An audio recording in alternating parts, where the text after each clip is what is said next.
turn on there so we can talk, right? Right? That's what I think we're good. My friends are doing a protest campaign. These are stickers, Sick. and they're making them all, and we've been sticking them everywhere. I've stuck them everywhere in Florida, Georgia, Fucking Delaware. Yeah, because we did that whole drive from Florida, Yeah. and I just I was sticking That's them, what just giving them to people, I think we're good. handing them out Put at them the in protest a the couple weeks deepest ago. red states.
Welcome to Haunted Hangover Live.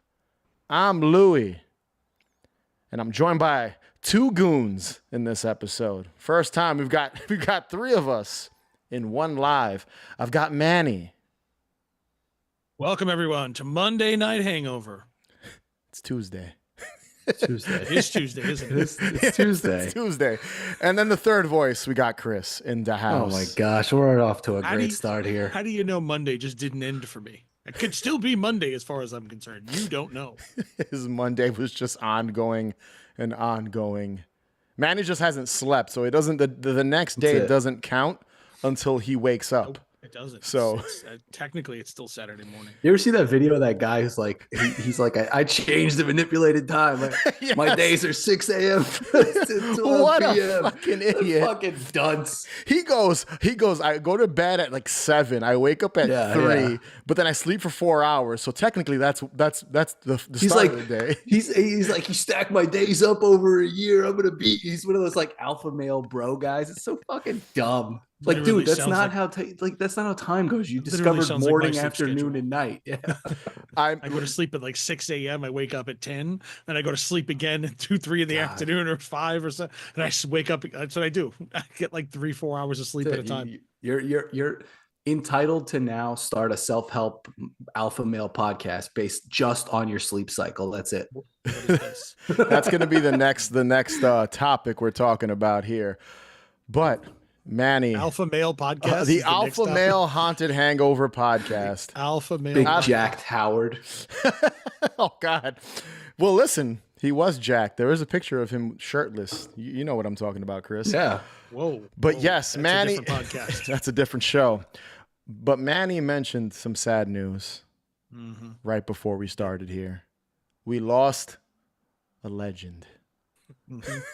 a Hollywood legend. I don't mean to laugh. Yeah, don't laugh. This is not We funny. did Hollywood royalty. Hollywood royalty. He was royalty. He was. He was around for the last 40. 50 years in Hollywood. R.I.P. Morris the alligator or crocodile. Which one was he, man? Alligator. He was an Alligator. Star of Alligator. Alligator. Happy Gilmore, right?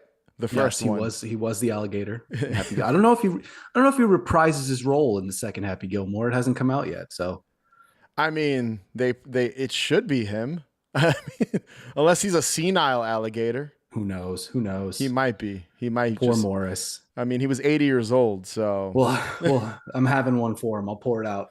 pour one out for our boy Morris the alligator. It's all in the hips.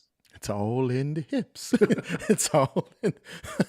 That wasn't him. That was Carl Weathers. That was Chubbs, who is also in heaven. Yes. So Morris the alligator's with him.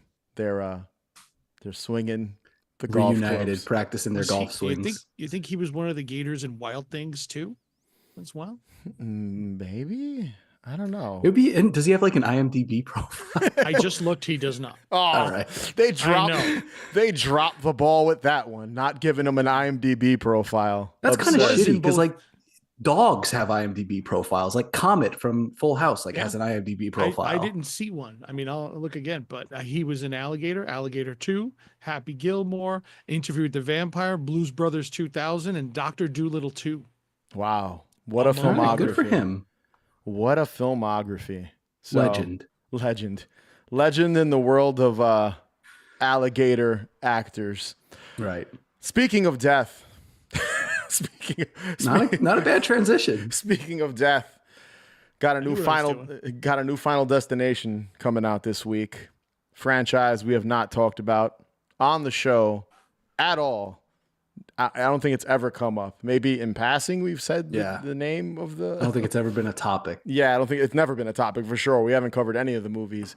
And since there's a new movie coming out this week, I thought we'd have a Final Destination extravaganza and talk about the franchise as a whole, all kinds of nonsense here.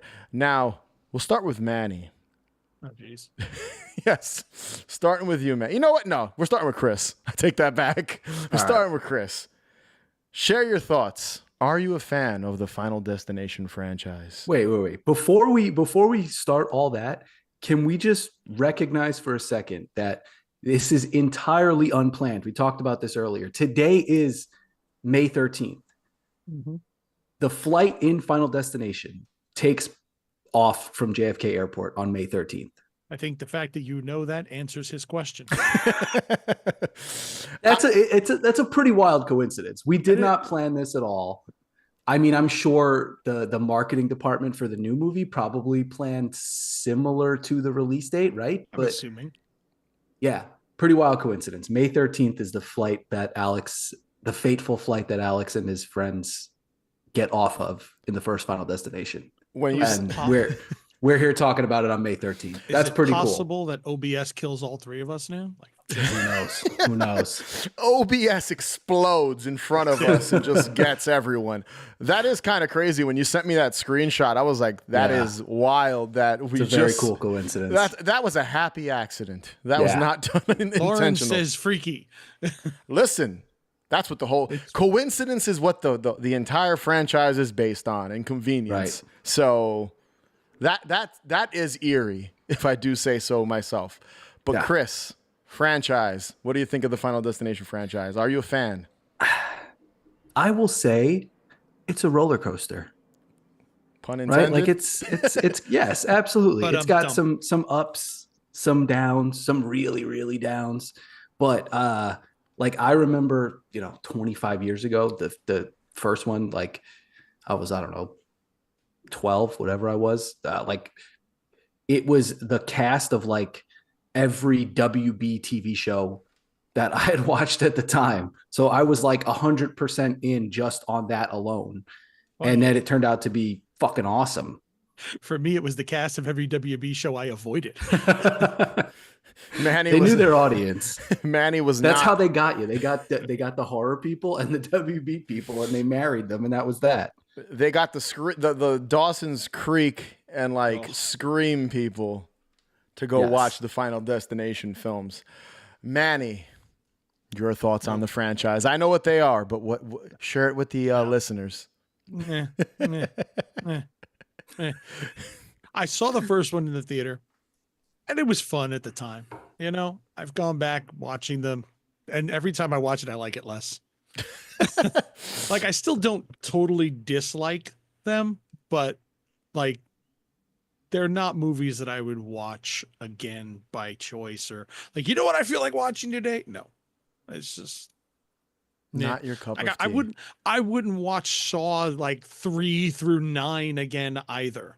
You know, that's kind of how I feel. Like, it's a series that just is beating itself into a grave, and it keeps coming back and then beating itself into the grave again. Just like, I mean, the 6th film in the franchise comes out this week, so they're doing something. Someone's watching. 25 years later. So- and I will go see it because as a horror fan, I am quite masochistic. And we like that torture. He's Because gonna- who knows? No, there's a possibility it could actually be really good. I could walk out of there and say, wow, that was fucking great. Wow, what did they I do to this highly doubt franchise? it. Oh yeah, I doubt it. But I highly doubt it, but I'm always open to the possibility that it's still going to be good. I'm Fingers open to it. crossed. Like, yeah, it's possible. It's not probable, but possible. my relationship with the franchise. I'm kind of not, I'm not as, I don't hate them or dislike them or as annoyed by them as Manny is, where like it's kind of like meh. That is what I said. I said meh. Meh. You went meh in the Meh. beginning. Meh. Meh. Meh. I'm glad you mentioned Saw because I feel the same way about that franchise. I really liked the first couple of movies and then just sort of gave up halfway through. And since there's less films in the Final Destination franchise, I have seen all 5 because it's only 5 movies. Whereas compared to Saw, there's like 10 already, right? Or something like that. 9 or something 10, like that. 10 was the most And recent 10 one. and 10 was the best. I didn't see Yeah. it. I haven't Which seen is it yet. why Saw So- X is easily the best one since the first, if not better than the first. Yeah, absolutely. This is why you got to keep an open mind to it. It Yeah. could be really good because Saw X just surprised everyone. That movie is excellent. I haven't seen it, so I have to go back. You should. So- It's just a good movie beyond being Yeah. a Saw movie. It's actually just a really good movie. But that kind of is what I like. That's what happened to me with Final Destination. Is I watched the first 3 in theaters. I think I went to see the 4th one, and I was like, I give up. This was horrible. I hated. Was that the shitty 3D one? Yes. Like, was that, Well, I think the last 2 were 3D. the last 2. Yeah, I yeah. was but, 3D as well. Yeah. but like that, I think that one was like that big push of 3D movies at the time, like especially 3D horror. Like everything was jumping in on that at that time. I remember going to see the 4th one and leaving the theater, and this rarely happens. I have to really dislike a movie. I left the theater upset. I was like, wow, this was a horrible, this piece was of a shit. horrible. The only other movie I could think of that I was that disappointed was the Nightmare on Elm Street remake, where I was just like, wow, what happened? To this day, the only movie I've ever walked out of in the theaters midway was the Nightmare on Elm Street remake. All right, see, I'll never walk out. If I paid for my ticket, I'm staying. You best believe I'm staying for the whole. The goddamn only movie I ever walked out of was that. But I almost walked out of fear.com. oh wow, It was me and a bunch of my friends, and all of us wanted to leave. Like, we were literally talking at each other. Should we just fucking leave? We're like, dude, we paid for the movie. Who knows? It might kick. Nah, this was terrible. And at the end, they all looked at me. They were like, you dragged us here. What the? I dragged you guys to go see fear.com. You know? But yeah, as the years have gone on, I've rewatched the first 3 because I do enjoy them. I really like the first movie. I really like the second movie, and I love part 3. And then 4 and 5, listen, in the last week and a half, I've revisited all 5 films. I know. 4 and 5, first time I have rewatched them since I saw them initially. I've not gone back to watch 4 and 5 because there was something so generic about them. To honestly, even thinking about it, I was trying to figure out before I had rewatched them which was which, like which Yeah. one had what death scenes and characters. Could not tell them apart. Those 2 movies. So I was like, it's like even the casts of them are so insanely similar looking. Yeah. It's just like there's no variety. It's like dark-haired guy, girl, geek, black coworker / friend, boss character, Black Cop. Like that's literally the cast of both of those movies. Like, and tell me I'm wrong. Like it's the same thing. No, Like, you're not wrong. It is the most generic cast, I think. right. It's like, I mean, they hit those like archetypes of what those characters should be.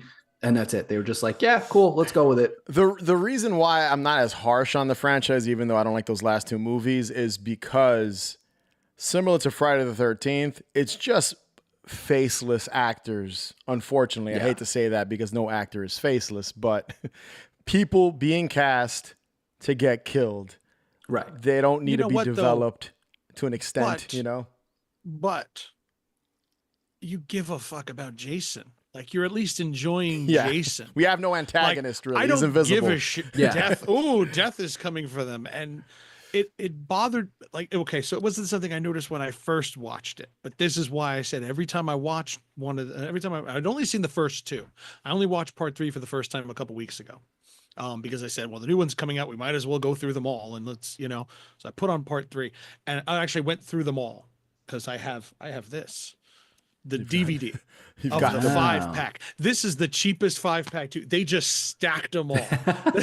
There's just 5 discs. That's all amazing. Scratched up and shit. Your DVDs are definitely skipping when you try to play those. No, they're actually not. Look at that. $9. Yeah. That is all the right. most. That's it. Manny opened that one time, watched all of them. Never going to happen again. Never going to open them Going again. on the bottom shelf. This is the most I've held it like ever, but so okay. So the reason why I felt, like I said, it got worse every time I watched it because I started to realize that from the very beginning, it breaks its own rules right off the bat, So it's like, it's all supposed to be death is kind of creating this coincidence to kill people, but it's not. Death is an actual active participant in this. From the first one, the first death in the bathroom. Yeah. Okay. The water. Okay. So there's all this cool stuff and the water goes, first off, water was not move like that, but we'll give it the benefit of the doubt and say maybe the tiles are uneven and it's doing that. Fine. After he's done, after he's dead, the water recedes back into the toilet for like what nothing reason? ever happened. Yeah, like you had to cover your tracks. Right. Like, and it's so dry. The whole ground underneath it is entirely dry. and it's and it's like, oh well, he hung himself. Why did you have to make it look like a suicide? Why did death decide that? Why couldn't it just be an accident? Right. Like that, whether it was a suicide or an accident, it wouldn't have tipped anyone off to anything else because people slip in the bathroom all the time. Mm-hmm. So why did death have to cover his tracks? They did it again in part 2 with the roller coaster. Doesn't make any sense whatsoever. Hey, we'll get when we get there. Yeah. Yeah. No, but the reason why the roller coaster crashes is because the guy drops the video camera and it lands on the tracks and the thing creates this and everything. If he doesn't get on the roller coaster, who drops the fucking video camera? Right. It never would have happened. And that's what I noticed going back, like every time, like none of this should happen at all. It breaks its own rules. Yeah. And I think like as the movies go on too, they get way more Dumber and and more dumber. ridiculous. Oh, Like my God. there's suspension of disbelief from horror movies, but then there's just like, you think your audience is a bunch of idiots, especially the last two. I really just think that these movies are made for the kills. That's Absolutely. That's all it is. But like the plot between them literally gets worse. It's like the characters being murdered in gruesome ways, and like Tony Todd telling them, "Be careful." Like that's basically what they are. And he's awesome in the 3 or 4 that he's in. So, which is what I always remember about the movie, about the entire franchise. Yeah, right. But that makes me feel even more like, why are you overthinking this then?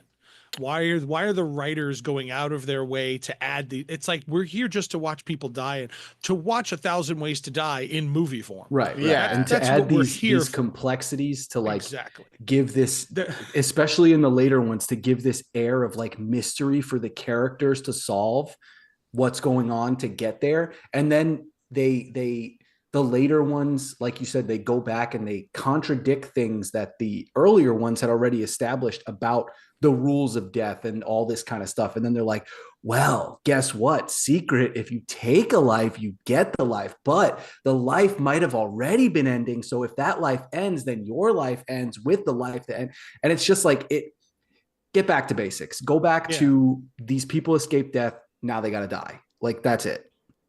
Yeah. It's and then they get more like elaborate, but we got the one I had to write this down because it's so ridiculous, is the movie theater. Oh my God. That movie theater thing. We're in a movie theater. We're in the back room of a movie theater. There are like a dozen drums of flammable liquid. There's at least 8 of them. And there's more than next half a dozen helium tanks, a 500-gallon gasoline tank, a cart loaded with paint, turpentine, and paint removers. What the hell is going? It's like a secret Al-Qaeda hideout behind this movie theater. Like, what the hell are they doing with this? All they're missing is just bags of fertilizer. I'll be honest with you. For me, Timothy McVeigh's hideout. That's what it is. No, 100%. It looks like whatever construction company was working behind. Well, it's in the mall, right? It's in the mall. There's construction happening next door. Yeah. What do you need? What do you need? Fucking drums of flammable liquid for it if you're we're gonna burn them all to the ground and rebuild it. Is that the plan? Honestly, for me, I think that's the strongest part, is how stupid. Like, I get a kick out of seeing. Even today, I posted up as a joke. They had like an old, like in the 80s or 90s, one of those like work hazard videos, like safety videos, where it's like someone like backs up accidentally and hits someone, and then that causes something to get knocked over. I actually think that's the best part of the writing. The stories, the characters, not important. But it's like, how are we going to kill this person? A cup is going to get knocked over. That's going to fall on the outlet, which is going to cause sparks to light up a blanket. The blanket is going to set off the alarm, and the alarm's going to set off the water where the person drowns in the bathtub. It's like, or they don't. And then they survive the bathtub. They walk out of the room and they slip on the food that the dog dropped on the floor and break their neck. So we went through all of this, and then it has nothing to do with that. And I like that. I think it's a comedy at this point. Like, absolutely. And it's self-aware, which I can appreciate. Now, I think the plots and how kind of, you gotta kill someone to survive, and then it gets a little out of control. Have the woman give birth in one, and then they did some different things with the pictures in part 3 that kind of, instead of like premonitions every time, death is giving you hints of how he's gonna kill you, or they're gonna kill you, because we don't know if death's a man, female, or whatever. We don't know its sex. So. Tony Zahn. Yes. It's an entity. No, I don't know. I think in the new movie, apparently, I think you're gonna find out more about his backstory. I think. I hope that there is no like hint that there is some kind of like. Just don't. See, I'll give them credit that they haven't made death a physical entity. That's what I was gonna say. I do give a lot of credit to, because like, but I also think they could have easily done that. I think that's of the time. The franchise ended before these churn them out style horror franchises decided in the 5th or 6th installments that they were going to, personify this big evil. Paranormal Activity did it, like the Insidious films, like they get to a certain point and then they personify everything that's been happening as like a singular character or a singular moment. And I think like the original run of these movies kind of ended right before that trope started to kick in like big horror. Do you know where the franchise started, though, by the way? Like, we didn't touch on that. Yeah, it was like X-Files, right? It was an X-Files episode, like a script written by the director of the first movie, James Wong. No, he was a writer. He was a regular writer. No, it's like he was a regular writer for. No, it's Chris Morgan. No. It was a guy named, I think it's Jeffrey Reddick. He wrote a script. Yeah, right. He was going to submit it as an episode on the X-Files, and then they thought it was James Wong was and they tweaked it at the time, and they tweaked it. They tweaked it and changed James it. Wong worked for the X-Files. I think he did the home episode. Yes, So one of the best episodes.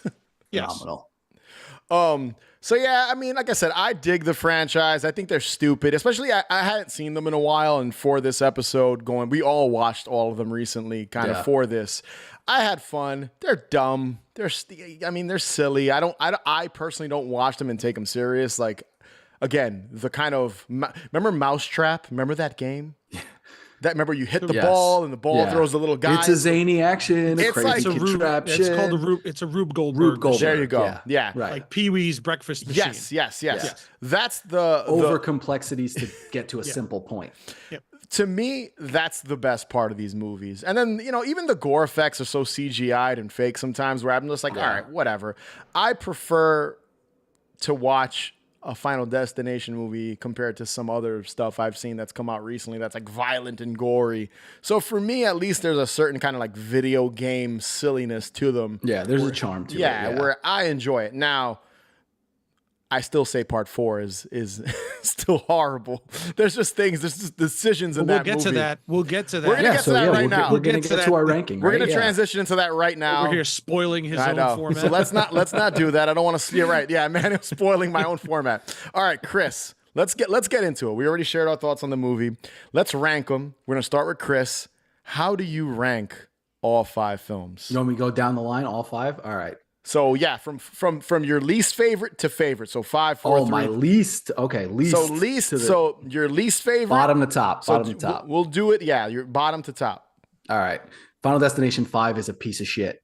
Wow. Absolute bottom of the barrel for me. Wow. Bottom of the barrel for me. I can't stand it. I texted you the other day when I was watching it. I fucking hate it. Everything about it sucks. Wow, you hate part 5 the most. I sincerely dislike it with every fiber of my being. Like the first 3 I've rewatched prior, like just outside. Okay. I like the first 3. 4 and 5 were a chore for this. So 5 is the absolute bottom, followed very closely by part 4. Like they are both just the absolute low points of the franchise. And like, if I were in charge of the franchise, they would not have happened. Okay. And then I got to go with part 2 right in the middle. Wow. Okay. I do like 2. Like, it's great. I think it's awesome, but you can't have 2 without 1. And I think 1 is a little bit better than part 2. Mm-hmm. But, and I'm going to say we're all going to agree, but I don't know. Manny could have the dark horse. Like, I think we're all going to agree 3 is the best one in the franchise. So you're going part 5 worst. You're going 5, 4, 2, 1, 3. 3. Yep. 3 is absolutely the best one in the franchise. So your second favorite's the original film. Yeah. Okay. Fantastic. Great movie. Like, it sets the tone, but I think 3 like is the best of the concept. Okay.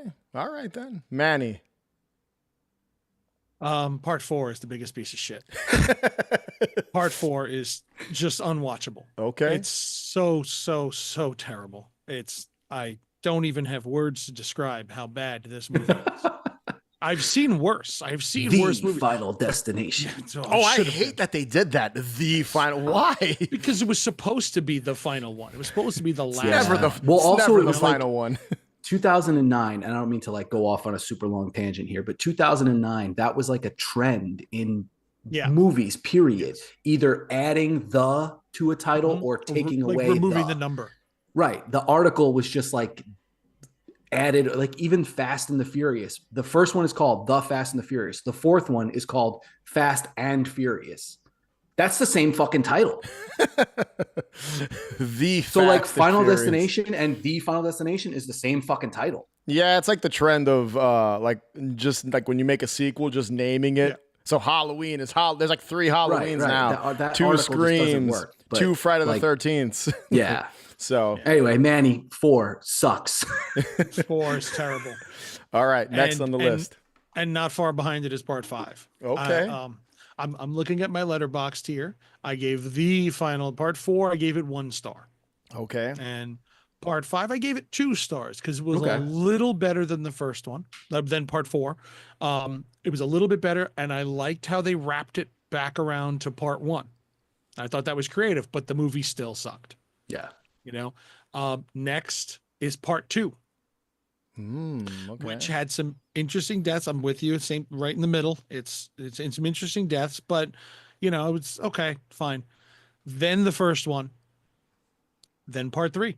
All right. Wow. I think part three is I think what do I have here? Final Destination part two. I gave it 3 stars, and part 1 and 2 I both have 3 stars. Part 3 is 3.5 stars. It was just a bit better. Mm-hmm.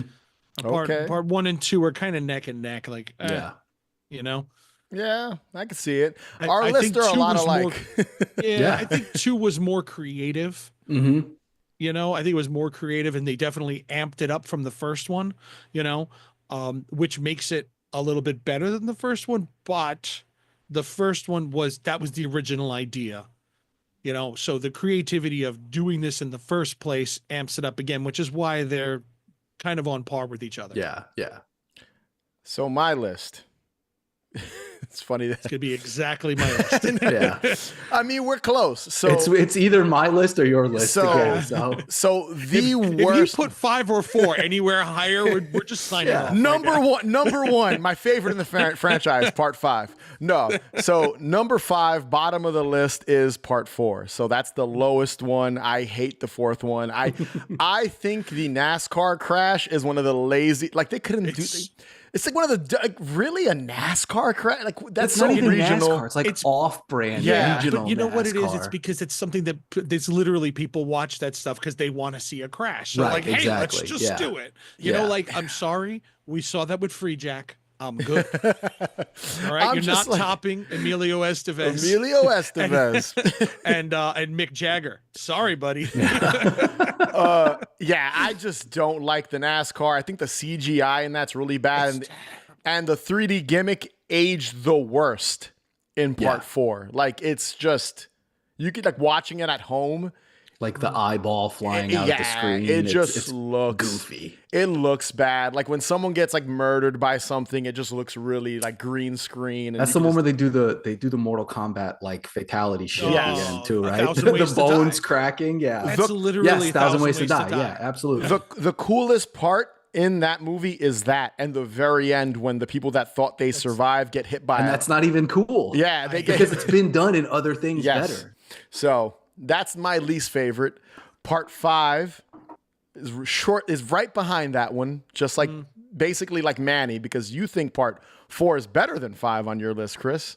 Yeah, a little bit. Yeah, you think part Look, 4. it's all negligible. I mean, Yeah. really, They're You both- can't they're hold Right. it They're like against it's like depending on the day. Ask me tomorrow, they're gonna switch. He's gonna hate part 4 tomorrow and love part 5, and vice versa. Damn it! Can we re-record this?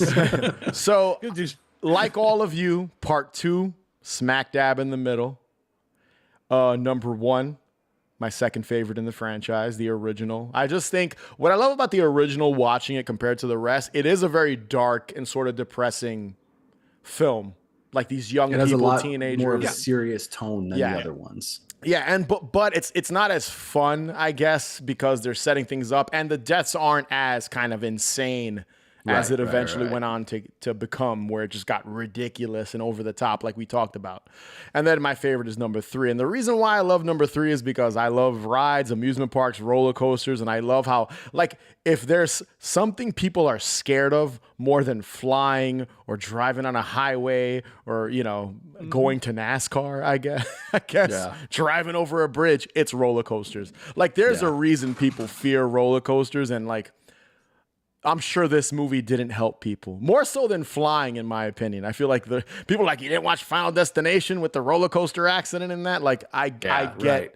and I think that this film does a good job with like Devil's Flight and the roller coaster with the Satan in front of it, and Right. Tony Todd's And voicing. like Devil's Flight, the Yeah. callback to the original, Yeah. and Tony Todd as the voice. Tony Like, Todd it- is the voice. So I love that. Again, amusement parks are my thing. And I just feel like at that point, the franchise figured out what it was. Like it Yeah, knew I think that's it. teenagers, grisly ways to go out. It's hokey, it's cheesy, it's fun.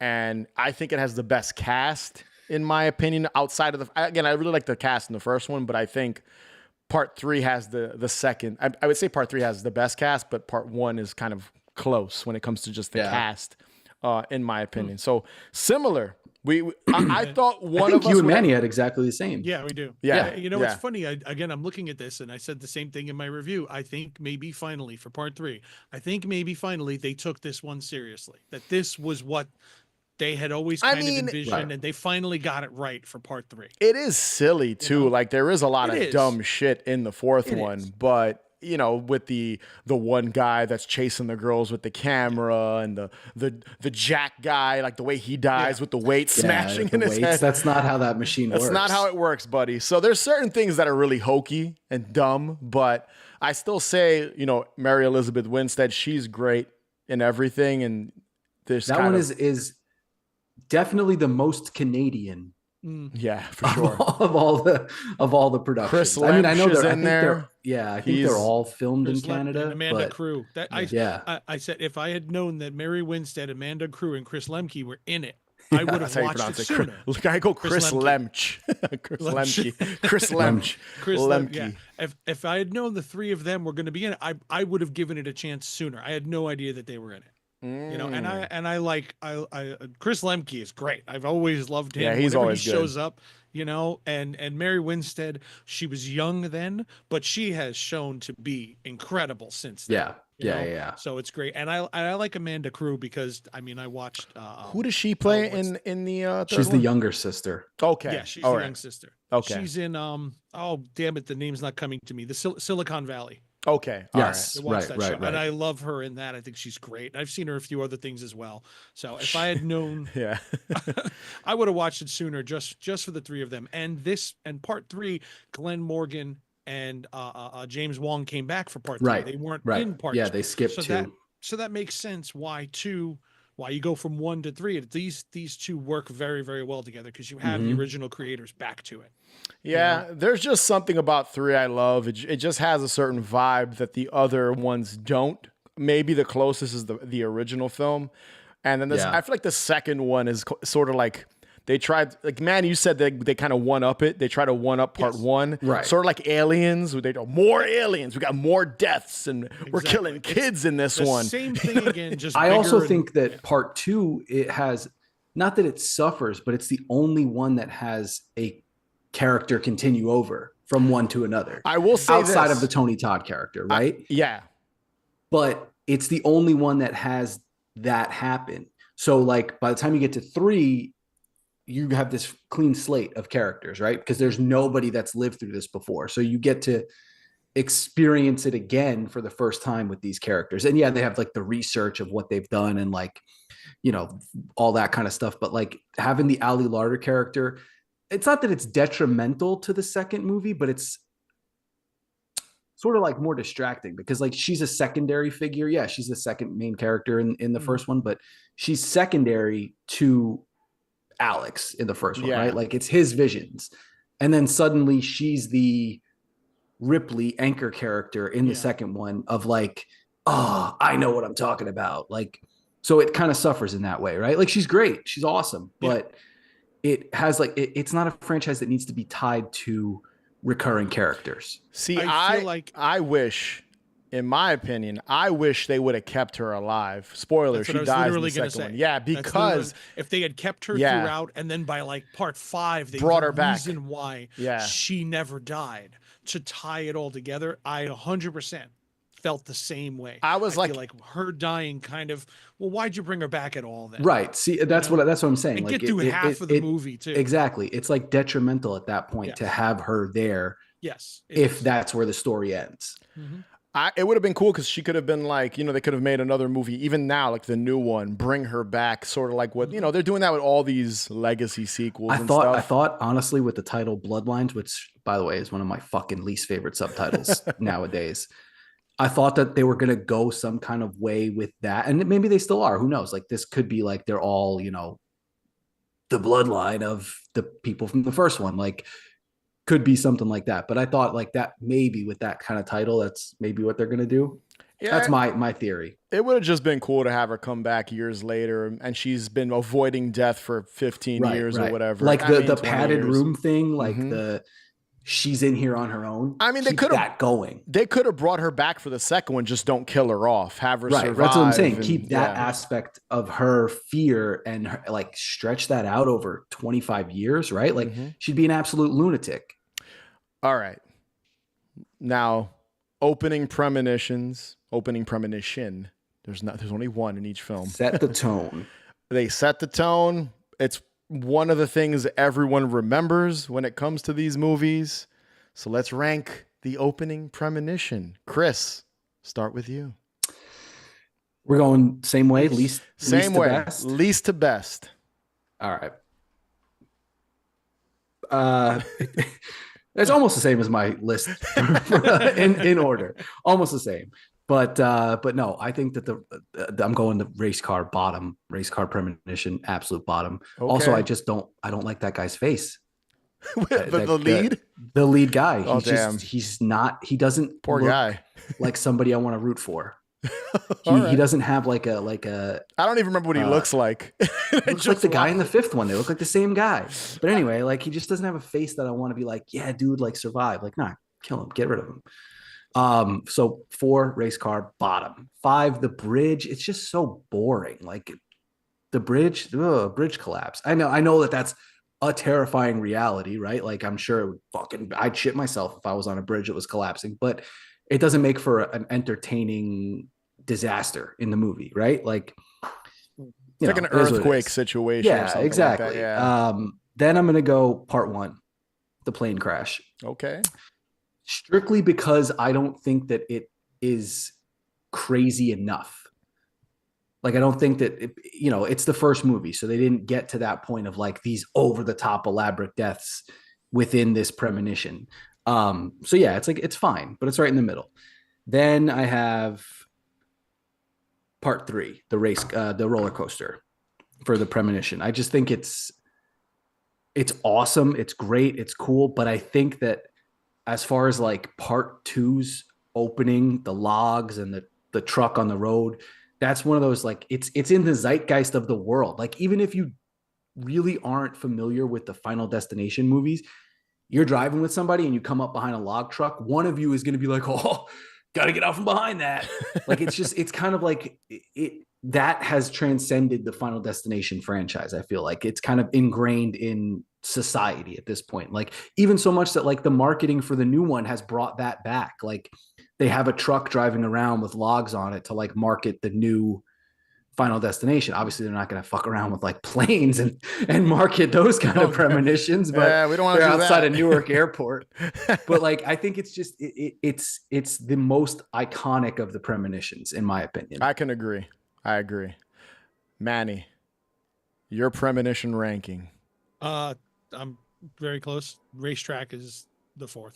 Is the 5th. Damn, we're really. If there's one thing you learn about this episode, we all hate part 4. I hope that the cast of this movie never comes across this episode. We're just shitting on their work. Oh no! Who knows? They might agree. Listen, Bubba Gump is in part 4. That is true. Kelty Williams. Yeah.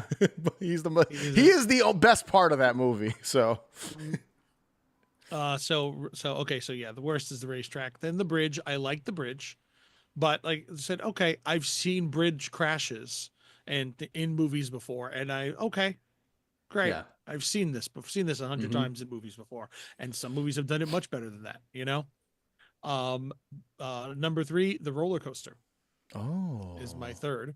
Also cool, but okay. I feel like from the minute I saw it, first time I saw it, I said this doesn't make sense, and that just killed it for me.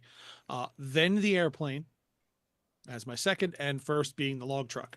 Even the log truck doesn't make any goddamn sense either when you really think about it, because there she stops. So this is gonna be my final rant on what doesn't make sense. This will be my final one, and I'll make this quick. But so she has the premonition of the log truck. So we see the log truck, we see the whole thing, and then we realize that she's sitting in the car on the on-ramp, and all the cars are behind her honking, and she just stops. She won't move. They're not going anywhere. And then the cop comes and pulls up, and they talk. They're sitting there for about 4 or 5 minutes. And then that's the truck, and the truck drives by and explodes, and the whole happens right in front of them. Yeah. if she had kept fucking driving, she'd be a good like 5 minutes ahead of that Right, truck. yep. All of them. It never would have happened. The timing does not line Yeah, up they at would have been all. driving. At all. They're on a highway for Yeah. like doing 50, 60. They'd be at least 3-4 miles ahead of this truck, and a Yeah. bunch of other people would have died. So none of the movie makes any sense. It never would have happened if she hadn't stopped in the first place. So it still doesn't make like this is why I say like it breaks its own rules, you know? So racetrack, bridge, roller coaster, airplane, log truck. And you're right, the log truck became iconic. The in part 1 you had the girl gets hit by the bus. How many movies have done that since? Right. Where a car is completely silent until the split second before it hits someone. Like, and they've done it a million times. It happens in movies. It happens in commercials. It happens in all over the place. They created this iconic thing. They even did it in Mean Girls, for God's sake. Yeah. You know? You're right. I forgot Which about I think that. was a year after, like 2 years after for the first Final Destination. So I just watched A Simple Favor. I don't know if you've seen that. Though Yes. I love Anna Kendrick. You know, I've seen that. They did it in that. yeah, they did. Yes, they did. This is ridiculous. You know, and it's like that's something that can happen now because electric cars are silent. Right. It would happen now, not 20 years ago. Also, I feel 25 like years if, ago, no. an electric car, you'd break the car. You probably would. You probably would, especially Oh that my one God. specific car. That All the one panels would fall off and you'd walk away fine. Right. the car would just explode as soon as it hits you, but wouldn't phase you at all. Not one bit. Not one bit. All right. So I'm all right. So I'm trying to see if my list or like He any wants of to change yours. his list up. A No, little no, bit, that's just my make it list is different. the same. I think my list matches one of you. All right. So I have it. My least favorite. Can you guys guess? Is it the race car It is track? the NASCAR crash. Yes. It's just The wannabe boring. NASCAR, the off-Broadway NASCAR. Right, yeah. Off Broadway. It's Off- just off NASCAR. I've also So never off it's Louisiana. I've never been to like one of those car races, so I don't know if they're more intimidating in person. Maybe that's why. Maybe When none a of us have car- ever been. When a car drives past you at 400 miles an hour, when you feel like, I mean, sometimes Yeah. you're on the highway and a car zooms Yeah, past you and yeah, you right. feel it. It's like, I could imagine being there. Like if you're in the first like 10 rows and these cars are going by and all you feel is wind, you feel them rumble. There's gotta be something. And then to a it, 'cause I don't understand- screwdriver falls on the road, and then the building's cracking, and then a tire flies and That too, like crushes not someone. only did the pit crew fuck up, the building was shit. Yeah. The building just gave up as soon Right, as the a race. gigantic like support beam is coming. That's the wall that Emilio Estevez hit. Yes. And it's been cracking ever since. 35 years later, the building finally gave out. My favorite part of the NASCAR crash is when the main guy like looks up and he Nibbles just his ear? sees cracks, like giant cracks, and he's like, that doesn't look good. Doesn't look good. No. I'd be You more don't say. worried about that than the fucking cars going 400 miles per hour. So yes, bottom of the barrel NASCAR crash. After that, I've got the bridge collapse. It is a good scene. It kind of comes off as like a disaster film sequence, like an earthquake, Independence Day, They should something have like just that. got Roland Emmerich. Let him do it. Yeah, I mean, that's what it feels like. And there's some Yes, cool it stuff. My favorite part of the bridge collapse premonition is that when he dies, the main dude, again, I don't know his name, he gets cut in half. And then, because they have that gimmick where the camera zooms in on their eye and then they wake up from the premonition. Right. It's him cut in half and the zooming is happening, which I thought Yeah. was kind of cool. So I was like, all right, that's kind of a cool way to change it up a little bit. Also, someone in the premonition, he saves someone, but in reality, she does die. But he just doesn't see it, I think, if I remember correctly. Yeah. There's like the Yeah. blonde girlfriend. And she, Is that 5 or is that 4? I honestly that's don't even fucking five. remember. That's five. That's 5. Yeah. So I do dig that because that adds something a little different where he thinks he saved someone, but in reality, he didn't because they die anyway. So that's a nice change of pace. My third, going in order from least to best, is the plane crash. Planes are scary, obviously, especially nowadays.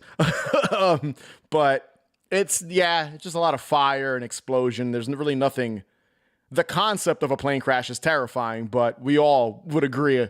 But what happens in the plane is kind of boring. Right, exactly. And then I've got the roller coaster accident as my number 2, because again, going back to what I said about my love for the third one, I just think everyone has a fear of roller coasters. Everyone gets on a roller coaster. You have a fear of getting stuck. And it's not something you have to get on. Like a plane, you have to get on to travel. Right. A roller coaster, you can avoid if you really don't want to get on one. And then my number 1 is the highway crash, because we all drive, we all see accidents, and it's something that happens every day more than any of these accidents. So I think that's what's most terrifying about the highway pileup scene. Obviously, you guys mentioned how iconic the logs are, but just kind of like... they do such a good job with that scene, with the way the cars are flipping, people still alive, and then a truck slams into him. The water bottle, which is, people don't mention that That's enough. a terrifying The thing. water bottle underneath the brake, like that. I'm like, They goddamn. did that in Human Centipede too. only Yes. It wasn't a water bottle. So like seeing that, and I'm like, oh shit, make sure there's no water bottle around when I'm trying to hit the brake. That just, there's something that feels real, even though it's obviously exaggerated and ridiculous. Cars just blow up in that scene for no reason.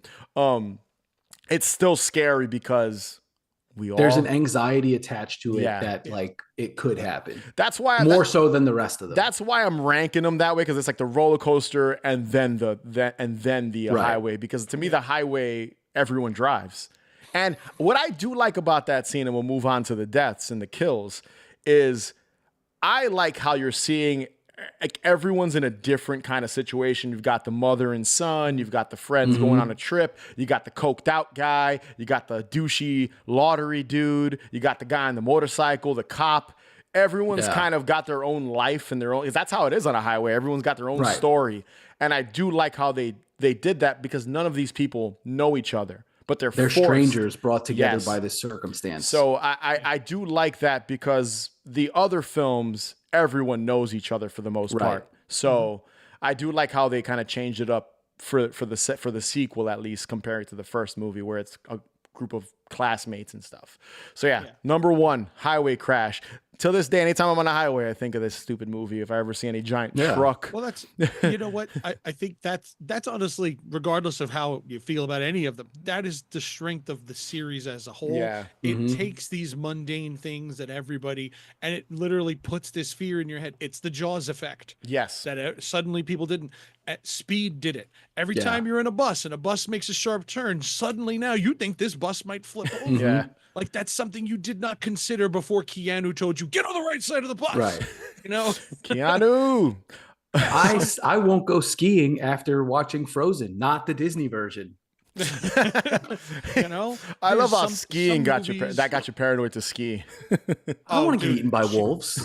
Well, I mean, then just don't take the lift. Let's say go down once and that's it. I'm done. Stick to the bunny slope. Stick to the bunny slope. Go to the American Dream Mall and go skiing there. In the lift thing that they have, the go fake skiing thing. there. Have you been there? That's really cool. No, actually. I want to go so bad. There's a restaurant there where you can watch the slope. Oh, that's cool. You can actually watch the indoor slope. You just sit there and watch people. It's like, holy shit, it's a real fucking awesome. like side of a mountain. It's really cool. It's snowing in there and everything. It's actually really, really cool. I gotta check it out. Go skiing and avoid the wolves and I That's the can't only tell you reason. whether the lift will break down or not. I mean, that's still a possibility, but there's no wolves.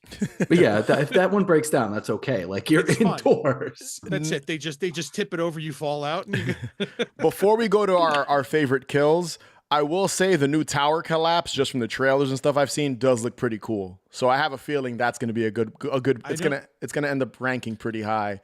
It looks good from what I've seen in the trailers. It's a tower collapse. I think I saw the trailer like once. Yeah, I really yeah. didn't pay much attention. I just wanted to leave it like a restaurant. Yeah, it's like a tower restaurant collapse. Like the Space Needle kind of spire thing. Yeah. Okay. I just don't know where they go. So it's the setting of Drop. Basically. Yes. Yeah. Oh, which I have not seen yet, so no spoilers. All right. Yes, you have. You watch Red Eye, right? It's the same fucking movie in a restaurant. Gee, now I'm really excited to watch it. It's the same exact movie it's Red Eye in a restaurant. It's the same really? movie. All right. It's a bummer because I really do like Christopher Langdon, but Christopher Landon is great, but Couple stinkers lately. He wrote Hard Eyes and he directed this. He Yeah. should have just stuck with Hard Eyes and absolutely. directed Hard Eyes, because they totally did not That's nail right up his alley. Yeah, they didn't nail his feeling, like his tone at all. Yeah. You know, and this was like, you needed a more like serious like director who could do more like heavy drama thriller, Right. you know? Yeah. So All right. On to the murders, the kills, the death in the franchise, our favorites. So we're going to do this a little different. We'll start 5 to 1. Our top 5 deaths in the Final Destination franchise. Start with Chris, the order we've been going in. What is your number 5? We'll go around. 5, 4, 3, 2, 1. So there are, not counting the 5 premonitions, 37 unique kills. Wow. In the Final Destination franchise. Jesus. I looked it up. 37 unique kills. So we're going to, it's like 6 to 8 people in each film. Yeah. So wow. A lot to sift through. My least favorite. No, it's not really your least favorite. It's your top I was going to 5. say, these are my top 5. So this is not like a if you want to go least favorite, right? we might be here a while. Yeah, exactly. So top 5. These are my top 5, right? Like this is still a great kill, but it's just not all the way up there. Okay. I think the pervert who gets his head caught in the drive-through in the engine. Dude. The fan that rips the back of his head open. Cool. I just think it's fun and cool, and it's not like unexpected, but like within the context of the movie, you see the fan, like the actual little rotary like desktop fan, and you're like, how are they gonna spin this like in an open setting like this? And then it's the fucking truck fan that rips the dude's head apart. And I think that's super cool. And just them like watching it, like the reaction of the characters, it's cool. The Final Destination franchise is the only franchise that can make a drive-through scary. Yeah. It's the most dangerous drive-through you'll ever encounter. They get pressed, like, don't they get trapped? And then they get trapped and they can't get out, and they have to like bust out through the front. They don't know that it's the creepy pervert behind them until he's dead. Doesn't he talk in the third person in that movie, if I remember correctly? Yeah, the camera guy. His name's like Frankie something. Frankie. Yeah, Frankie Fingers or some shit like that. Frankie Fingers. I think it is like Frankie Fingers or something dumb. All right. That's a good number 5. Manny, your number 5 favorite in the franchise. I'm going to go with, I'm an old school horror fan. So the ridiculousness of this. On top of that it created a new fear, which is honestly a really stupid fear because this would probably never happen. But the old school horror fan in me went with the tanning bed in part 3 because it's the only nudity in the entire series. So the old school horror fan was like, you know what? They went for it. Let's do that may or may not be on my list. So yeah. So we might be I might be elaborating on that a little later. So that is a good one. So my number 5, I always enjoyed this death because it comes out of nowhere. Obviously that happens a lot in this franchise, but the actor, the character, and the situation, and just how messed up like the scene is, I love. And that is from the original film, the half head chop off by the car part. His character's name is Billy Stifler. Sean William Scott. Sean William Scott's death in the original. Such a dork too. Like, it's like the opposite of his character in American Pie. Yeah. But I just love how, the one dude is like, I'm going to be in control of my own life. You don't control me. Yeah. I control me. And then the train, they pull him out, the train destroys the car, and then a piece of the car gets hit by the train. Half a hubcap. And cuts off his head, half of his head. And then we get this wide shot of his body turning and then just falling. I just love how out of nowhere and messed up, and the fact that it's half his head. It's like, goddamn, they did Stifler dirty in that scene. Yeah. So that is my number 5. I remember watching that as a kid. I was in high school already when the first one came out, and I remember watching and be like, oh shit.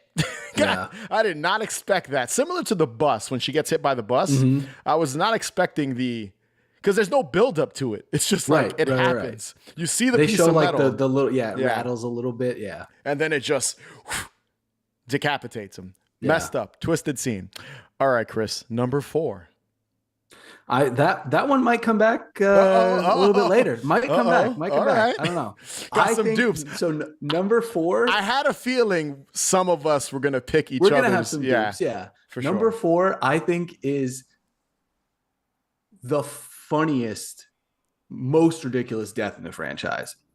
The guy who gets his asshole sucked out in the pool.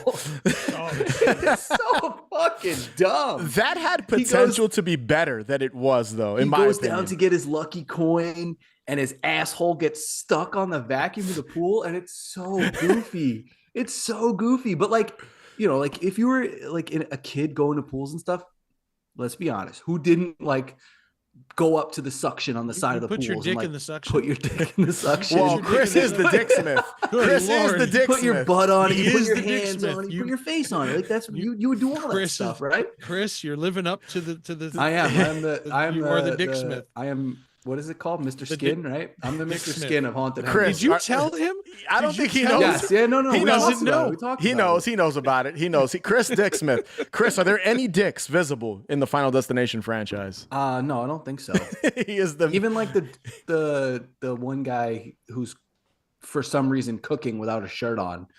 I think he's just shirtless. There's no He dick. takes his shirt off to cook. Right. Actually, yeah.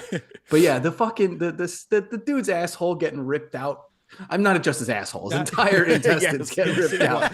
But like through his asshole, it's so ridiculous. It's that so was another funny. one that bugged me when I saw it happen, because I said, so he hit this thing and then he gets in the pool and the water has not receded at all. At all. Yeah, Like, not a drop. And Not a then drop till he gets to the suddenly, bottom of the until pool. he gets to the bottom, suddenly it's like, you know, Yeah. gale force suckage. Yeah, right. Like, Gale force suckage. I was That's the tagline for the next movie.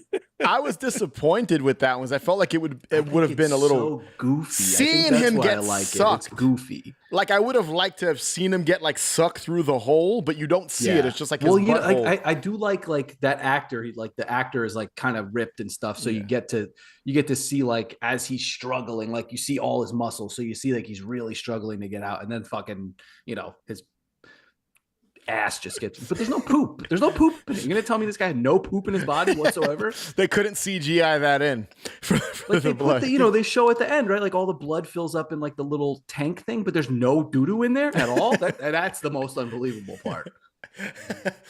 not gonna argue. All right, Manny, you're number 4. Number 4. This one was simple, but I liked it. In part 2, crushed by the giant glass pane. Ooh. I just liked it. I said it was just cool. It was simple. And of all the construction equipment, you really didn't think that was going to be, again, they're good at that, like at least some misdirection, but as soon as it finally looked up at the glass pane, you thought for a moment, I had that Omen moment where like, it's going to cut him in half. Cause we've cut people in half. We cut people I cut a lot of people in half in these movies, but this one just flattens him. Yeah. And I just thought that was really cool. That kid gets fucking smushed. Yes. I vividly remember going to the theater, seeing that scene and being like, oh shit, they just killed a 14-year-old in this They killed the kid. They killed the That child. too. It was a kid. We killed a kid. It's brutal. He just ran over to fuck with some pigeons, and that's what happens to him. What a dummy. You can tell. Apparently, I remember reading a fact. He was written younger. The character. Yes, I and read they that. made the And character. they had to age him up. They aged him up a little bit. Kill like That a- might have a made it to like child, number child. 3 for me. Yeah. If it was even younger. Hence like a why 7-year-old. Hence why it's so awkward when he runs for the pigeons. Because like, dude, you're 15. What are you doing running toward? Like you've never seen pigeons before. You have to run towards them. So it like, makes you're a sense. fucking teenager, you doofus. Leave him alone. Yeah. So he was written as a younger character, which would have been way darker, but they aged him up. Fuck it, make it a carriage. That's it. Flies out of her hands. She's chasing the carriage, and bam! I want number 2 right there. I want to highlight Lauren's comment here. This death by asshole suction discussion is peak horror podcasting. We made it, guys. We finally We made did it. it. There we go. We're on the Asshole, map. that's it. asshole Last episode suction. here. Just go out while we're on top. This is where we peak. All right, All downhill from here, just like Final I Destination. mean, really, how are we going to top that? all right. Gale Force suckage. That's it. Sphincter suckage. All right. So my number 4 comes from number 5, and that is the gymnast death. Candace. Brutal how this girl dies, man. Her boyfriend is she's like a gymnast. The guy's girlfriend's a gymnast. I got that. And she has to practice for some tournament or something. Working on the high bar and all that. No, first she's on the whatchamacallit, where you dance on the pole. I don't know anything about gymnastics. The beam. The beam. There you go. The beam. And Dancing on the pole is a different kind of. She is not a stripper. Gymnastics. My apologies. See, now Final Destination should go there. Like the strip club. Las premonition. Vegas. There we go.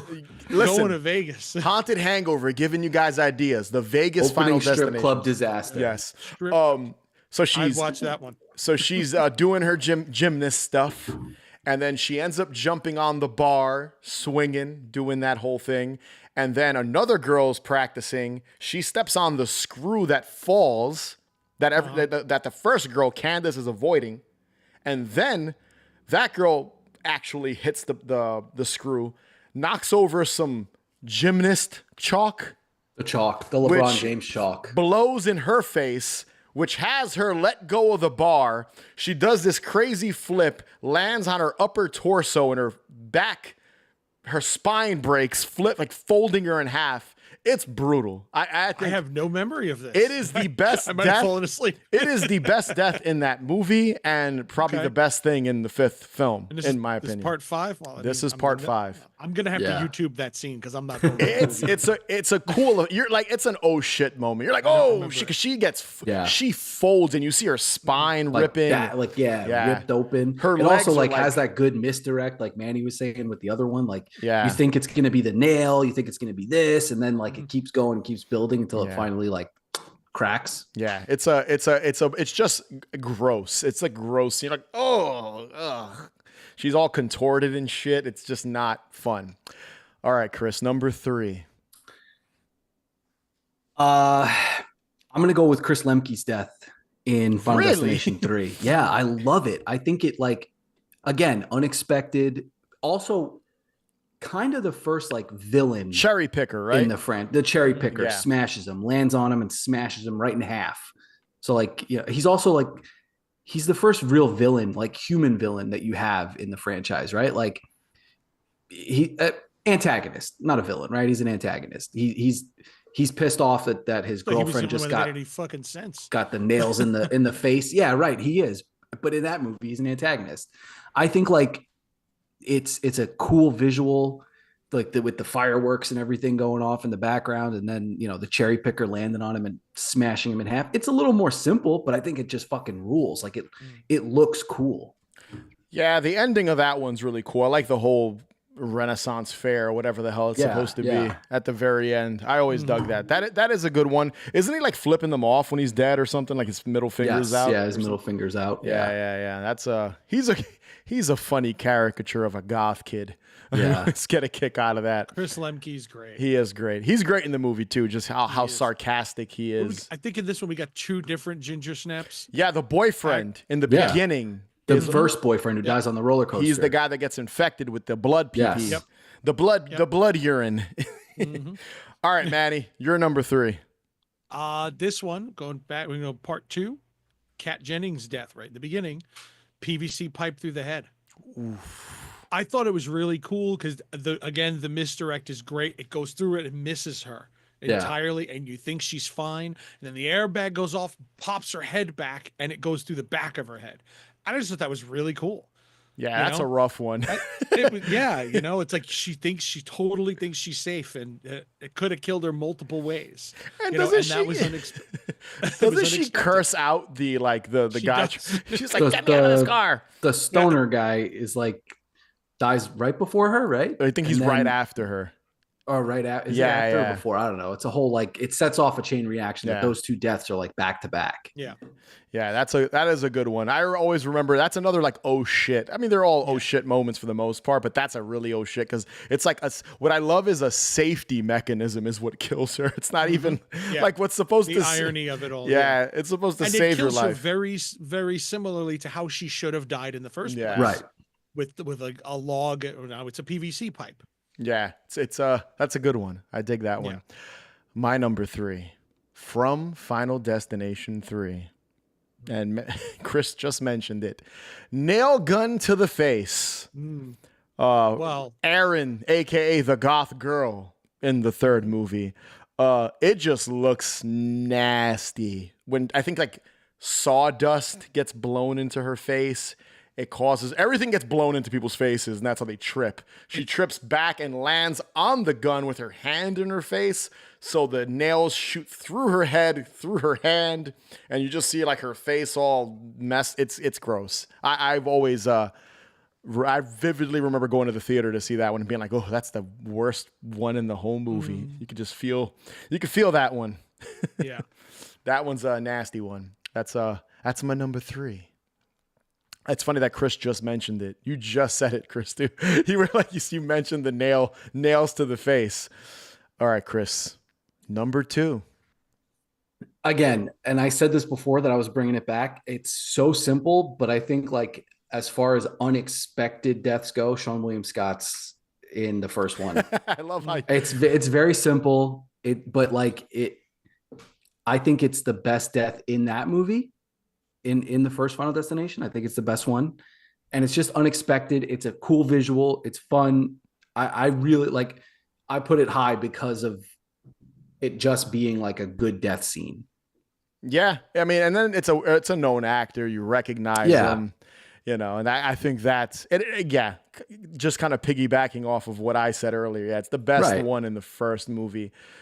I mean, I think a lot of people mention the teacher's death because she gets like abused with the knives. Yeah. But that one's so kind of contrived and just all over the place. Right. Where his is just like there's this like moment of sort of like relief that they just got out of that car situation, and then it happens, right? Like I think it's cool. That is a good one. Manny, you're number 2. Number 2, okay. You just said it, the teacher. Oh, all right. I love like the abuse of it is just like glass shards from the computer shoot into her neck, and she accidentally gets stabbed, and then she falls in the kitchen.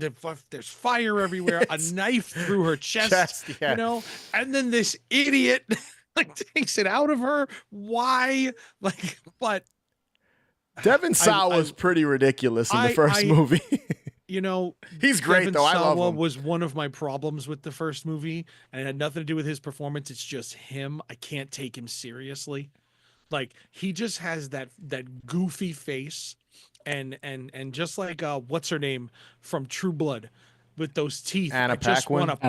want to punch him in the face and break him so they can fix him. Anna Paquin too. I can't stand her because every time she smiles, I just look at that, and it's like she's a very pretty girl, and then those teeth, like you look goofy. I think he's aged gracefully though. And I think he's better looking now though than he was then. I think the gap is bigger now than it was. I think so. Yeah, like in Chucky in the series. Yeah. Yeah, I just can't take him seriously. Like his best role to me is SLC Punk. I think he was perfect as the guy who was just stuck on acid. He's just permanently brain damaged from from the acid that melted in his leg and just absorbed it. He was perfect for that. I loved him in that, and I will never not see that. Right. Because he was so good in that. So even this, like I'm just seeing this goofy kid, and I just can't take him seriously. But the teacher was. I think that was the coolest death. That's my number 2. He's one of those actors on the Devin Sawa. Every time I see him, I get excited. I like him. I've always liked him. And Speaking of Hard Eyes, going back to Hard Eyes. And he's had a bit of a resurgence recently with the Chucky Yeah. show, Hard Eyes, like you just mentioned, and stuff like that. So I'm happy to see he's working. Listen, they're making a new Idle Hands movie apparently. Oh, Hopefully he Jesus has a. Christ. I mean, I love Idle Hands. So do I. I think it's great. Yeah. Do we need another one in any way, shape, I or don't know form? why they're Barely making. needed the first one. I don't even know. I love the first one. It's a great Halloween It's horror silly. film. It's silly. All right. So we're number up. two. We're up to number 2 now. We just did number 2. Yeah, it's my Yeah. number 2. Yes. Oh, Your you're turn. number 2. It's my number 2. You're number 2. You're up to number 2. Because we already mentioned it. Mhm. Final Destination 2, the pane of glass crushing Tim. Twisted, practical effect that looks great. Him with his dumb yellow jacket that he has on getting smushed.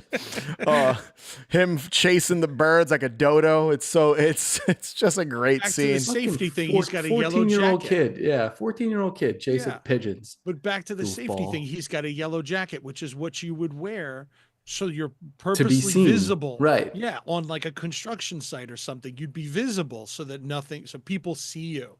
So it's another like safety thing almost, just like, nope, didn't work. I mean, it's got to be the most memorable one in the second film. It's got to be right? Would you guys agree it's the most memorable kill in the second movie?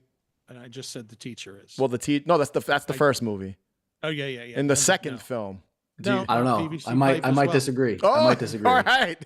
Chris might I don't know. disagree. We still got one more pick here. Oh, we still got one more pick. All right. Well, yeah, my number 2, Pane of Glass, my second favorite in the whole franchise.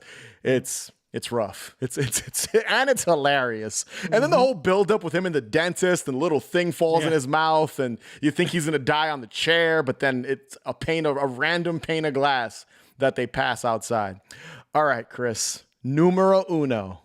So Favorite in the franchise. It's not that it's like this incredible character, this incredible death scene. I just think that it sets so much of the tone in what Final Destination 2 and then the rest of them go on to become. Like, it is the most over the top series of coincidences and circumstances for this guy to end up with the fire escape ladder through his eye. Oh my God. I forgot about this one entirely. It is, I mean, down to the magnets on this guy's refrigerator spell out the word I. The on the nose, over the top foreshadowing. So the guy, like the character, has I think he had won the lottery before the accident, right? Yeah, it was beforehand. So he cites his luck as the reason that he survived the accident and won the lottery. And he's got, all this like great new stuff in his apartment. And for some reason he's cooking a shitty pot of spaghetti. Isn't there a shot of him holding a new Mac computer and a bunch of other shit? His Rolex that gets caught in the garbage disposal with his wrist. Which you think like, oh, it's going to do him in. It's going to, the classic bait and switch. It's going to eat him up and cut his wrist off. And for some reason, he's cooking a single pot of like Chef Boyardee pasta, which he then dumps out the fucking window of his building. Like, what a shitty That's neighbor. what he slips on too, right? Right, Yeah. right. He then finally escapes from his burning apartment because like Val Lewis, which he mentioned, her apartment continues to burn and she doesn't escape. So you're like, okay, they're not going to do this again in the second movie. And you're like, oh, okay, I was right. They're not going to do it again. Maybe this guy will get away. And then he finally gets down and the ladder doesn't want to go down with him. And he finally pulls it and I'm so safe. I made it. I'm all the way down at the ground. And then he, like a dummy, looks up and the ladder falls. And after he slips on the spaghetti and impales him right through the eye. I just think like it's the most ridiculous set of circumstances that lead up to this thing that you're like, how is this fucking guy not dead yet? And then like, finally when he gets it, you're like, all right, there we go.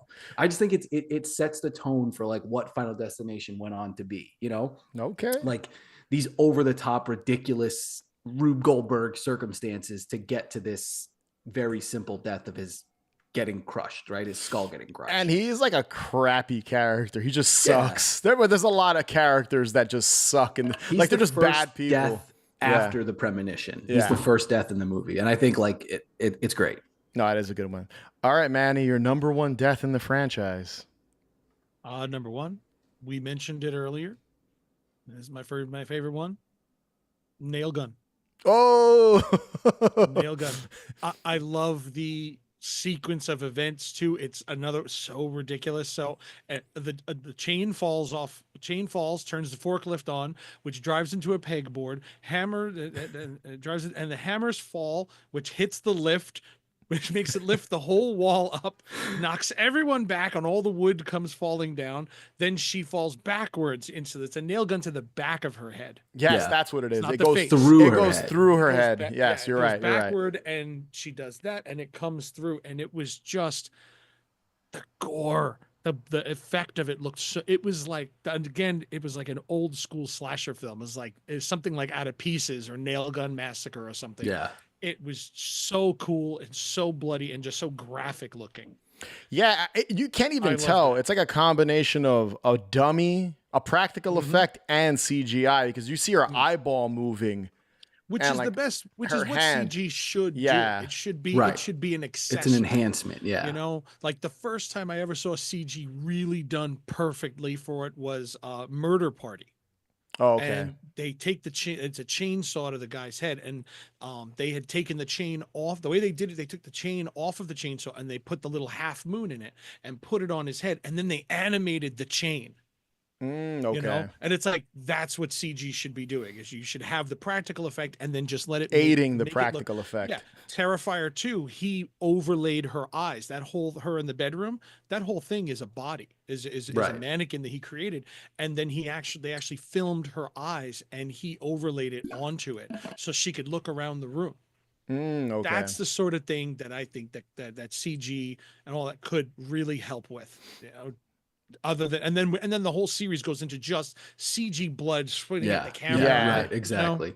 I Yeah, think I 3 think- is the I think- last one where there's some practical Mhm. effects, like mixed in with CGI. Because even when you see people cut in half, it's like a fake. It's like the impact is CGI, but then when you see the aftermath, that's all practical. That's kind of Yeah. what they did. Mhm. In especially in the third one, I think there's a couple of kills, like the weightlifting guy. That's all CGI. It Yeah. looks like fake blood. It But looks yeah, terrible. the nail gun is a good combination of both, from what I could tell. It's one of those effects that looks real. Like, you know, people joke, "Oh, it looks so does. fake." It looks real, and it happens to a relatively innocent character, which makes it even worse. Which She didn't deserve it. Yeah. She totally didn't deserve it. she didn't that. deserve Right. something that At brutal. all. Yeah. And that's why I said Chris Lemke, I'm with him. I'm Yeah. with him. Right. You killed my my goth sister over here. You know? All right. My number one has been mentioned. And the reason why it's my number one is similar to Manny's reason. Just the way it's stretched on so long. It goes on so long. The characters suck, which in these movies, and there's a lot of, like I said, there's a lot of crappy Their characters. names are Ashley and Yes. Ashlyn. Yes, If yes. you could hate Yes. more, like in real life, if you knew two best friends whose names were like one letter apart, you would hate them on that alone. Yes. Oh, yeah, right, Because exactly. you know they grew up like, oh my God. And Yeah. they thought it was the coolest thing that their names were. And you hated them from like third grade through all of school. Yeah. You hated them your whole life, you know? But yes, And then these are the women who would grow up later and they name their kids the same shit, you know? Ugh, like you God. just hate them for all of eternity and you wish they would die in a tanning bed. it is. The tanning bed death is my favorite in the franchise. I love how they go in and the guy that works there's like, I'm talking to my wife. He has like a thick accent. He puts Yeah. the suntan lotion to like hold the door open like Right. an idiot. Of all things, like you use a bottle of lube to And like, you see get it, outta here. you see it get pushed, and all the lotion shoots out, and then they're listening to Roller Coaster of Love, which plays into how they were supposed to Love Roller die. Coaster, yeah. And then they're singing along. The CD player, he tells them, "Don't bring your drinks," and they do it Right, anyway. and they're just assholes about it. Yes, I think it spills and then it's not like something gets shorted and that causes the fire or something like that. Which is so- yeah, it causes it to the spilling to go high, to go turn higher, the up. temperature. Yeah, Like, yeah, instead of shorting it out, the temperature slowly gets higher. yeah, Like, yeah. It's not how electricity works. Yeah. It's just not how electricity works. I love it. And then my favorite thing about the death is that there's a jump cut to them at the funeral. Like you see there, the two tanning beds aside, and then the two coffins. Yeah, it's like the two tanning beds. It's just that's a great like edit right there, just to see the two. It's a good transition. Yeah, it's a great transition. So that's my favorite. I just love it, and it's funny how it popped up in both. Like I think like we all shared stuff on our lists. Yeah. I'm surprised this didn't make it on your list, Chris. No, I had to give the edge to my lottery winner goofball. I mean, that's a good one too. That is a good one. I've got two quick questions, surprise questions for you guys. So there was no thinking in advance here to close out the show. What is your favorite douchey character? Because there's a ton of them. So the shitty character who's either like, there's a racist, there's a drug addict, there's like all kinds of like, there's killers, there's all kinds of people in this world. Chris, your favorite off the top of your head, your favorite douchey character. I gotta go with the pervert, Frankie Fingers. I'm keeping him going. I don't even think that's his name. It's like Frankie it could something. Be. It's Frankie something. Or yeah, it's Frankie. But he's just such a goofy, pervy character that you're simultaneously rooting for him and against him because he's fucking funny, right? Like he's stupid and he's funny. So you're like rooting for him in that regard, but then like you're like, kill this fucking guy. He sucks. I just think he's like he's the dichotomy of shitty horror movie characters. Him with the video camera, hiding it on the and he's like he's a pervert because he doesn't go to the high school anymore. He like graduated and he's still hanging out with all these high school kids. Like he's the best of both worlds. That's a stupid. Doesn't he have like a necklace with like a woman on it, and he starts like licking it when he's in line with the he is class? A caricature in every way. What a dumb cat, and he gets it really bad too. So yeah, that works out. Manny, favorite douchey character off the top of your head? I don't even know. Like, is Chris Lemke a douchey character? Yeah, he counts. He's I don't think he is. I don't think he is either. If he counts, then he would be it. Then he would be my favorite. If he's considered a douchey character, he would be it. Vengeful goth kid is what he is. I don't think he's a douchey character, but if he fits the mold, then okay. What's his character's name? Ian, I think, if I remember correctly. I think it's Ian. Sounds right, yeah. Yeah, if I remember correctly. My favorite douchey character is the drug addict from part 2. Rory.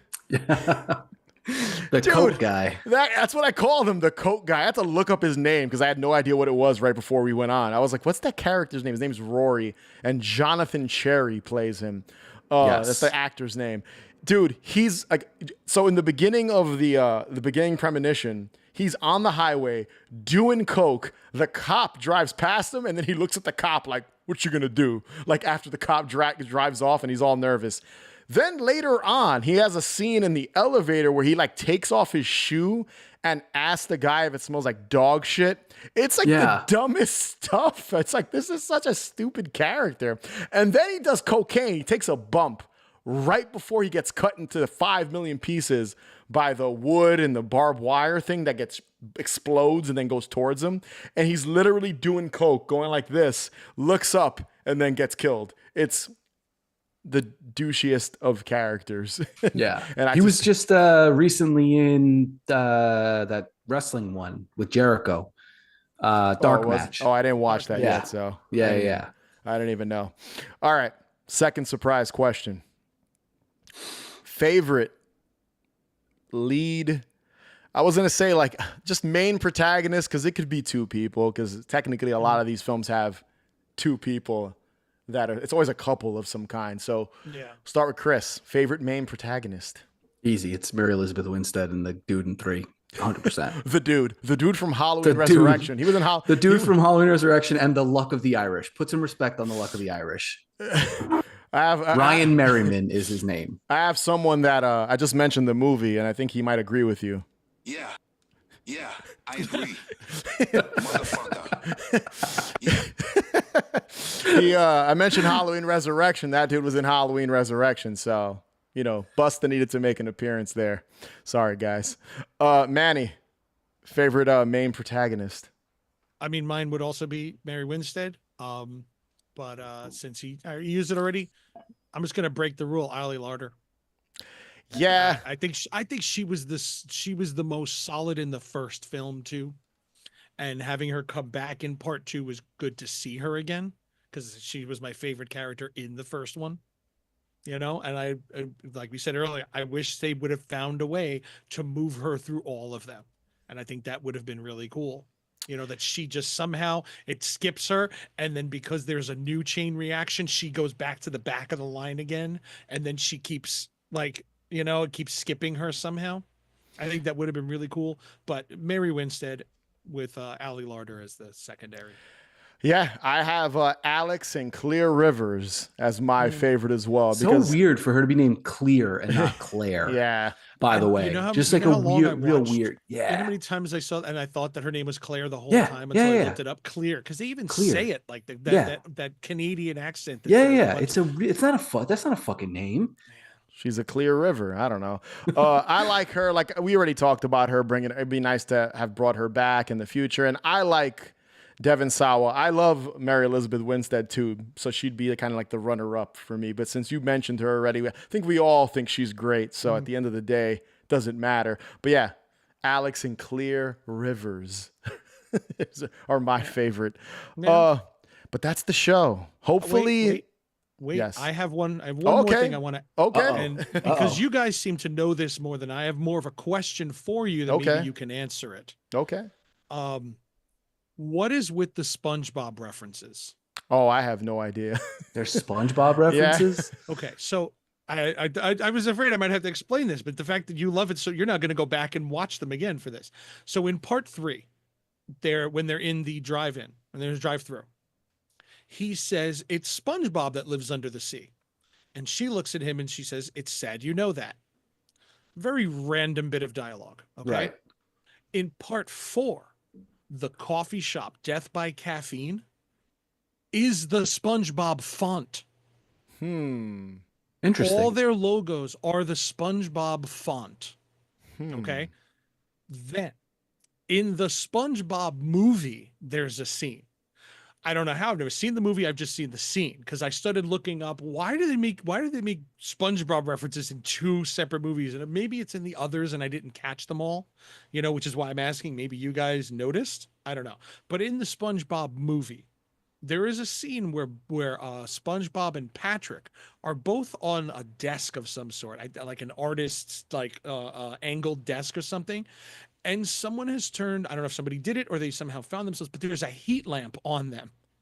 So they're drying out and like dying in this moment. Okay. Like the tanning beds. Yes.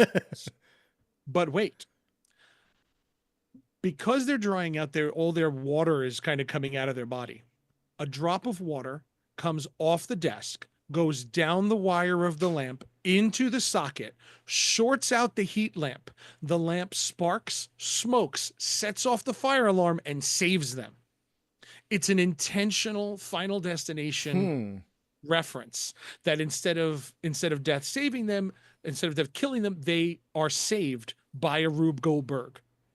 Weird. I did not know that. That's so strange. I know. I thought maybe I don't know. I cannot find anything as to why they did this in the movies and what the connections are. I thought maybe there was a writer somewhere that worked on I can't find anything. That's weird. But I it's never so noticed. weird. I didn't And I notice didn't notice that. if there were and I didn't notice if there were SpongeBob references in the others, but 3 and 4 are 2 clear references to SpongeBob. So like if you Google Death by Caffeine, Final Destination, you'll see the picture of the outside of the coffee shop.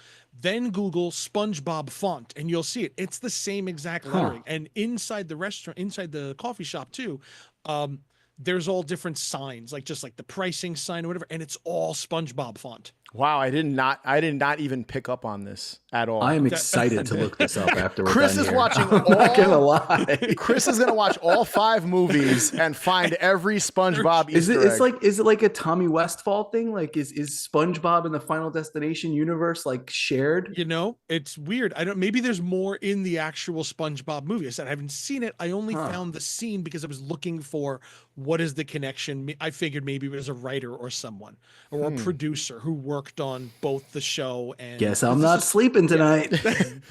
Chris is having a marathon of all the movies once again that's tonight. it. And if anybody else listening knows what this is, please let us know. Oh yeah, I'd would love some fucking insight on It's this. so random. That's bizarre. SpongeBob of all the things to be referenced. Yeah, that's weird. I mean, That's it. Okay, it will continue to be a mystery as far as yes, we're concerned. Then it will be. We'll be None of back the- with an emergency podcast with answers tomorrow. an addendum episode. Final I have to Destination point out, SpongeBob addendum. Lauren says, I have to point out that it looks like Chris and Louie are battling mustaches. Yes, I have been calling them FTR for the longest time now. They are AEW tag champions. That's That is- it. That is them. This is the Mustache Mafia. The Mustache Mafia. That's us. Manny, yours got to get a little thicker there. You gotta I get think. in. You gotta get in. No, that's it. I like my this is my Bill Paxton in Tombstone. Oh, okay. mustache. All right. Little That's it, little you know? This little is my twirlies. That little twirly, you know. my Kurt you know, or- Russell. You know, you got the Kurt Russell. I have the other two. I got him, the Val Kilmer. Even I'm your Huckleberry. A nice thin mustache. I can't do the John Waters thing. That's a little weird. The little pencil thin. You don't want to do one of No one those. but him can pull that off. Vince Yeah. McMahon tried and failed. Oh yeah, did he? And on that Yes. note, My Huckleberry mustache. thank you for listening. If you watch live, thank you for watching live. Be sure to subscribe. Follow us on Instagram, Twitter, TikTok, Blue Sky, Facebook, at Haunted Hangover. Head over to hauntedhangover.com where you can find links to everything, including our Patreon page, where you can gain early access to episodes and bonus content. Rate and review us. It'd be greatly appreciated. and in your review, let us know about SpongeBob. Yes, please. Please let us know. And as always, remember, the best cure for a hangover is More booze. watch out for the Grim Reaper. like Tony Todd says, see you soon.